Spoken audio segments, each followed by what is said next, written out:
मैं तुमसे एक जैन कथा कहूँगा। एक जैन भिक्षुक जंगल में से गुजर रहा है। अचानक वह सजग हो जाता है कि एक शेर उसका पीछा कर रहा है, इसीलिए वह भागना शुरू कर देता है। लेकिन उसका भागना भी जैन ढंग का ही है।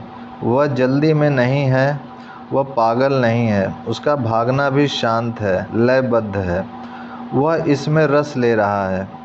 यह कहा जाता है कि भिक्षुक ने अपने मन में सोचा, अगर शेर इसका मज़ा ले रहा है तो मुझे क्यों नहीं लेना चाहिए। और शेर उसका पीछा कर रहा है। फिर वह ऊंची चट्टान के नज़दीक पहुंचता है।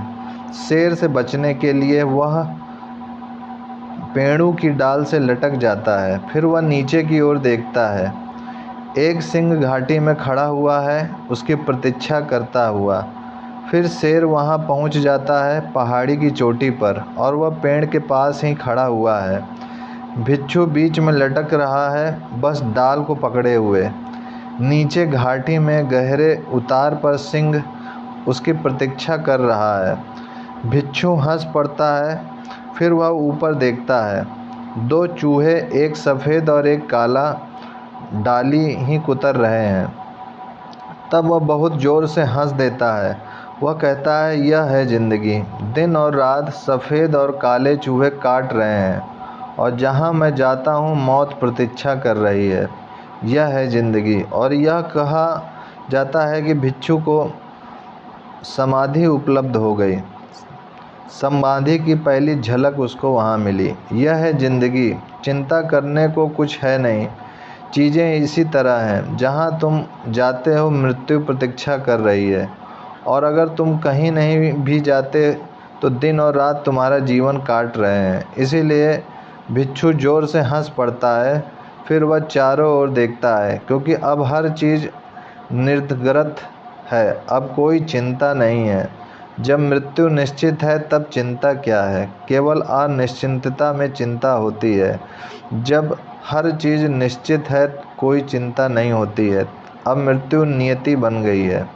इसीलिए वह चारों ओर देखता है, यह जानने के लिए कि इन थोड़ी सी आखिरी घड़ियों का आनंद कैसे उठाया जाए।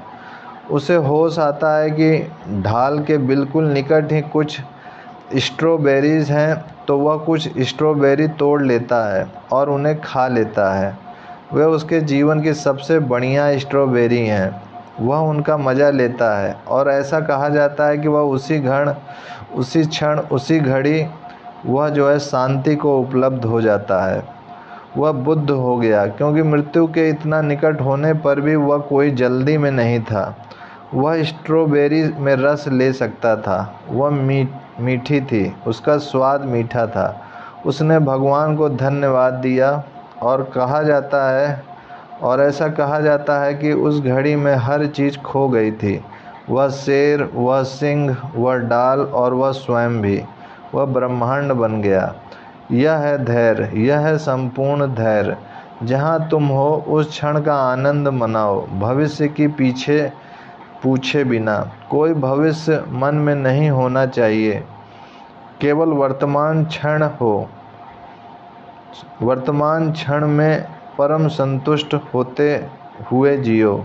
तब कहीं जाने की कोई आवश्यकता नहीं है। जहाँ तुम हो उसी बिंदु से उसी क्षण ही तुम सागर में गिर जाओगे।